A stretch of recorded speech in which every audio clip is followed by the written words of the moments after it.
candidature. Que vous dire? Mais il y a probablement des hommes politiques ou des femmes politiques capables, de parlementaires, éventuellement de membres du gouvernement.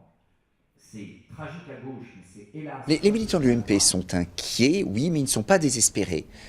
Pour tout dire, les difficultés, l'élection douloureuse de 2012 ou l'affaire Big Malion, tout ça est dans leur esprit. Les questions viennent parfois, mais pas très souvent. Et en tout cas, elles ne sont pas centrales. Ce que les militants veulent, c'est une gouvernance solide de l'UMP. Il y a un candidat qui est beaucoup plus connu que d'autres, Nicolas Sarkozy, qui est un candidat qui... je trouve, est parfois ambigu sur un certain nombre de sujets de fond, que ce soit sur la famille, mais aussi en économie, ou en tout cas de mon point de vue ne va pas assez loin. Quand il parle de retraite à 63 ans, c'est clairement une réforme qui ne suffira pas.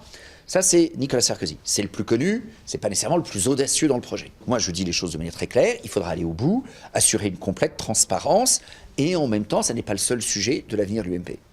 J'ai aussi cette force, évidemment, de dire que des trois candidats, je suis le seul des trois à ne pas avoir été en affaire avec Big Malion. Ça, c'est une réalité concrète. Et une fois qu'on a dit cela, pour l'essentiel, on s'attache à l'avenir. Nicolas Sarkozy est tout à fait légitime à être candidat pour l'élection présidentielle. Ça ne veut pas dire que je voterai pour lui aux primaires. Le débat des primaires est à peine ouvert. Nous sommes aujourd'hui dans le débat pour la présidence de l'UMP. En tout cas, je trouve que ce n'est pas une bonne idée de passer par la case présidence de l'UMP. Je lui avais dit, il ne m'a pas entendu. Aujourd'hui, nous sommes en compétition.